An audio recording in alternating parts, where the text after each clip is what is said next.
کیا کہ بہت بڑا زیارت جامعہ پہ یہاں بازار سے لٹھا لائے تھے جی، اور کاتب کو بٹھا کے گھر میں زیارت جامعہ لکھوائی تھی پوری اس سے.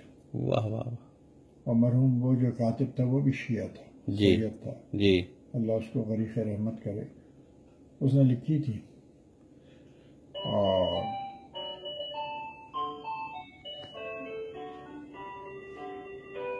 اس کو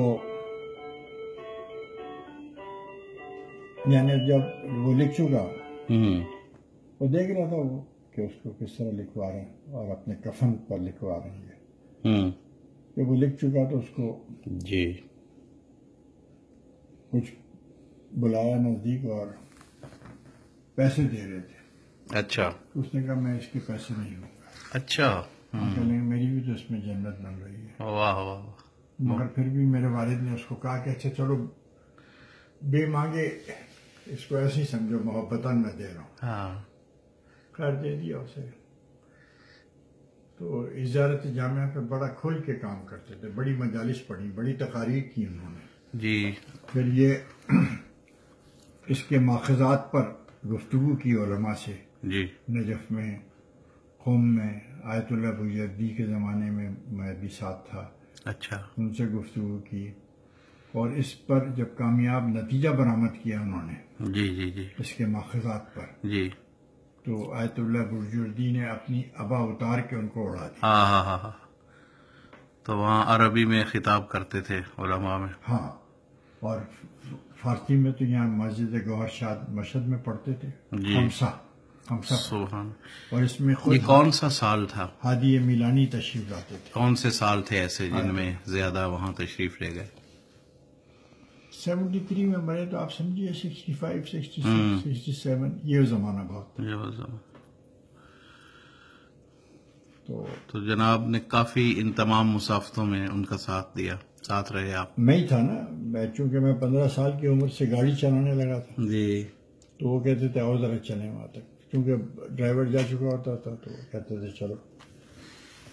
تو پھر وہ اس عرصے میں جس سے بھی گاڑی میں کوئی ساتھ ہوتا اس سے بات کرتے. جی، اور یہ اور ایران اور عراق بھی ساتھ تھے آپ؟ یا لے آتے تھے ساتھ مجھے، تاکہ ایک آدمی ان کو وہ حالانکہ ان کو یاد رہتی تھی کون سی دوا کب کھانی ہے، جی، لیکن ان کو ان دواؤں کو نکال کے میں دیا کرتا تھا. واہ. تو یہ ہوتا تھا. پھر یہ ہوتا تھا کہ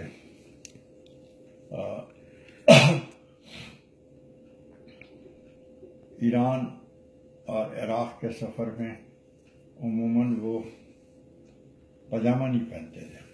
اچھا، ہاں، نیچے گرے رنگ کی پینٹ پتلون پہنتے تھے، اچھا، اس پر شیروانی پہنتے تھے. ٹھیک، تاکہ سفر میں بار بار جیبوں میں آسانی سے. ہاں بالکل وہ چیز. جی وعلیکم السلام. السلام علیکم. کیسی کھانسی؟ اس میں روزانہ شام کو یعنی علامہ سرکار علامہ رشید ترابی صاحب نے قبر کہاں بنوائی؟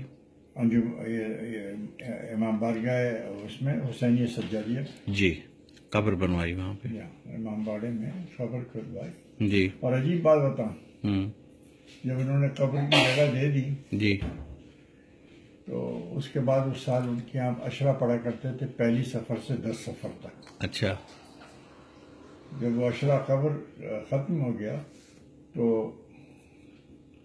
وہ جو بانی مجالس تھے اور ویسے امام باڑے کے صدر بھی تھے، تو انہوں نے جب نذرانے کا لفافہ میرے باپ کو دیا جی تو میرے باپ نے ایسے پیچھے کرتے ہوئے کہا کہ یہ میری قبر کے پیسے ہیں. انہوں نے کہا نہیں، قبر کے پیسے دیے بغیر تو میں لے نہیں سکتا. کیا بات ہے، کیا کیا مطلب ہے، کیا حقوق اور واجبات کو کس طرح سے وہ نذرانہ کتنے صاحب. انہوں نے کہا یہ بہت زیادہ ہے، قبر کے پیسے تو اتنے نہیں بنتے. انہوں نے کہا نہیں، بس آپ یہ میری نیت ہے، یہ جو میں مسجد سے پڑھوں گا یہ میرے قبر کا نذرانہ. آخرت پہ کتنی نگاہ تھی ان کی. بس اس میں روزانہ شام کو چلے جاتے، عدل و اعتدال. باہر نماز پڑھتے تھے. اچھا جی، اچھا.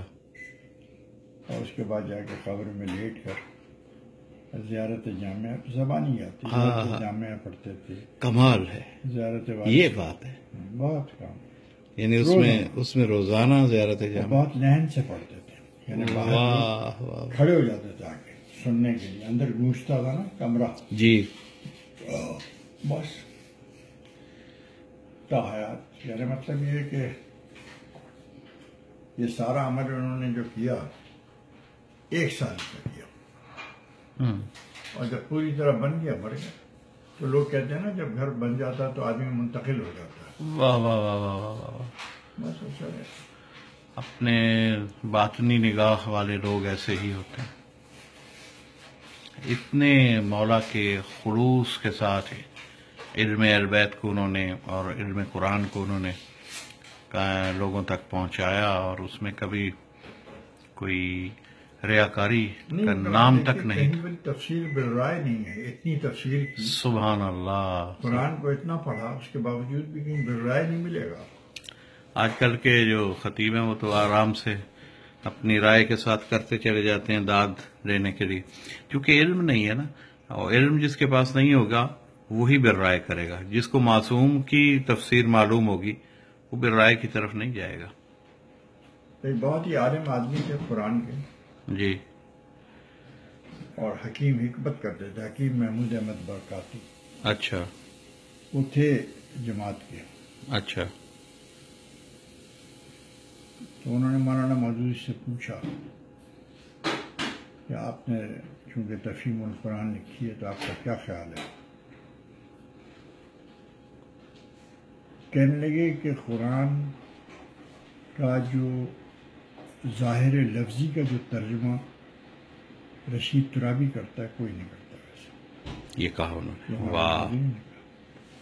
اعتراف. ہاں بالکل بے نہیں، یعنی اس میں ادھر ادھر کچھ نہیں کر سکتے. اب وہ تفسیر میں اپنے جو بھی مطالب پیدا کریں آپ سے اختلاف کر سکتے ہیں، لیکن ظاہر لفظی کا جو ترجمہ ہے واہ واہ وہ تک بہت سے لوگ ٹھیک نہیں کرتے. بالکل درست. بڑی دسترس تھی علوم پر. یہ دیکھیے کہ معصوم کے کلام کو اور قرآن کو آیت سے آیت کو ملانا اور ایک جال بچھا کے اس میں سے مفہوم نکالنا، یہ کون کر سکتا ہے؟ یہ دیکھیے نا کہ یقین کی مجلس پڑھتے ہوئے کہا کہ ذرا قرآن کو بیان کی روشنی میں دیکھتے ہیں، یعنی نہج البلاغہ کو بیان کہہ کے قرآن کے برابر کر دیا. ہائے ہائے ہائے ہائے. قرآن کو ذرا بیان کی روشنی میں دیکھتے ہیں. واہ واہ واہ واہ واہ واہ واہ واہ واہ واہ. سبحان اللہ. اچھا، وہ آپ نے ایک بات بتائی تھی کہ جب وہ فلاں لفظ بولے تو آنکھ کو جھپک کے، وہ کیا لفظ تھا؟ لفظ نہیں تھا وہ، میں نے پوچھا تھا کہ مردہ دبیر نے کہا زیر قدم والدہ فردوس سے بری ہے. جی ہاں. یہ ایک ڈائریکٹ اسٹیٹمنٹ دے دیا، لیکن میر انیس نے اس مصرے کو یوں لکھا کہ سنتے ہیں ماں کے پاؤں کے نیچے بہشت. چونکہ یہ حدیث تو ہے نہیں، یہ حدیث نہیں. یہ آپ نے فرمایا تھا کہ جمل کی پیداوار. جنگ جمل کا ادھر سے وار سلوگن تھا. وار سلوگن یہ تھا تاکہ آؤ ماں کے قدموں تلے جنت، یہ وہاں سے نکلا ہے. تو اس لیے انیس نے کہا سنتے ہیں. سنتے ہیں کہ انیس کی بصیرت. جب آپ اس کو پڑھیں سنتے ہیں تو ذرا سی آنکھ کو دبا دیں تو اس کا جو شر ہے پوری طرح کھل جائے. واہ واہ واہ واہ واہ. کیا بات، کمال کی یہ بات ہے. کون ایسی چیزیں کس کی یعنی نظر میں آ سکتی؟ یہ وہی تھے نایاب چند لوگ جو دنیا میں تشریف لائے. انیس کی بات ہے اور اس کو سمجھ رہے ہیں آپ. سرکار علامہ رشید ترابی علی اللہ مقامہ اور ماتم کراتی تھی. اچھا. جسٹس اے رحمان، انہوں نے ایک واقعہ اپنے کوٹ کیا تھا. میں اسلام آباد گیا، جی پی ٹی وی کے مشاعرے میں مجھے شرکت کرنی تھی. جی. تو پی ٹی وی والوں نے اسلام آباد کلب میں ٹھہرایا، وہ پرانے والے اسلام آباد کلب. اچھا. تو میں کرتا شلوار پہن کے تیار ہو کے کمرے سے باہر نکل کے ٹہل رہا تھا گاڑی کے انتظار میں. جی. تو سامنے ایسے ہی لان تھا، جی اس پر وہ بیٹھے تھے، بہت سارے لوگ پہنے ہوئے کالا کوٹ پہنے بیٹھے تھے، جی تو ان میں سے ایک آیا جی اور مجھ سے کہنے لگا کہ آپ نصیر ترابی ہیں؟ میں نے کہا جی کہنے وہ جسٹس رحمان بلا رہے ہیں۔ اچھا میں چلا گیا جی تو کہنے آئیے آئیے بیٹھیے بیٹھیے، تو میں نے دیکھا کہ وہ اپنے پاؤں ایک تسلے میں جی ڈبو کے وہ کر رہے ہیں، کچھ مساج سا کر رہے تھے پیروں کا، یا تھا تھراپی کوئی ہو رہی تھی۔ یا گرم تھراپی کر رہے تھے، اور سب باقی قانون داں بیٹھے تھے۔ تو ان سے کہنے لگے بھائی اگر اس کا باپ 1 سال اور زندہ رہ جاتا تو میں شیعہ ہو جاتا۔ ہاں تو سب چونکے کہنے کون؟ تو نام وام بتایا، 5 سال سے بڑے کہنے لگے مگر مزے کی بات یہ ہے جی کہ اس نے شیعہ تو مجھے نہیں کیا، لیکن سالے نے سنی بھی مجھے نہیں رکھا۔ واہ واہ اور سالے کہہ کے کہا یہ لفظ، واہ، سالے نے مجھے سنی بھی نہیں رکھا۔ اور پھر میرے باپ کی کئی تقریریں نشتر پارک کی، خالد لاہور، بڑے پیسز کوٹ کرتے رہے کہ دیکھو یہ کیسا نقطہ ہے، یہ کیسا نقطہ ہے۔ پھر ان وکیلوں سے کہنے لگے بھائی میں تو، میرے پاس جب سندھ ہائی کورٹ میں وکیل آتے تھے میں کہتا تھا تم دلائل تو دے رہے ہو لیکن تمہیں بھی پتہ نہیں، اندازہ نہیں ہے کہ دلائل کو مرتب کیسے کرتے ہیں، تو اس کام کے لیے تم جا کے ترابی کی مجلسیں سنو، تم بہت اچھے وکیل بن جاؤ۔ واہ واہ، بھائی دلیل تو آ جاتی ہے ہاتھ میں، لیکن دلیل کو کس طرح مرتب کر کے پیش کرنا ہے۔ واہ واہ، پہلے دلائل اور پھر نتائج، یہ ان کا انداز تھا اور پھر کہنے قبلہ کا۔ لگے کہ جب 9ویں مجلس کو پڑھتے تھے، 10ویں مجلس کو اس طرح سم اپ کرتے تھے کہ جس طرح اچھا وکیل جب کیس کو سم اپ کرتا ہے تو جج مجبور ہو جاتا ہے کہ اس کے سم اپ کی گفتگو کو اپنے فیصلے میں شامل کرے، واہ واہ واہ واہ، مجبور ہوتا ہے کہ اس واہ، کی گفتگو کو فیصلے میں شامل کرے۔ کیا بات ہے، اعتراف دیکھیے کیسے کیسے لوگوں نے کیا۔ اور بڑی بات۔ ویسے بھی ایک موضوع کو لے کر، یعنی یہ تو عشرہ ہے، پورے رمضان میں ایک موضوع کو لے کر چلیں تو 30 مجلسوں میں یہ صرف ان کا یہ ملکہ تھا۔ یہاں تو ایک تقریر میں کوئی موضوع سے وفا نہیں کرتا۔ نہیں، میں نے ایک اور بات کہی ہے، اور یہ بات طالب جوہری سے بھی کی۔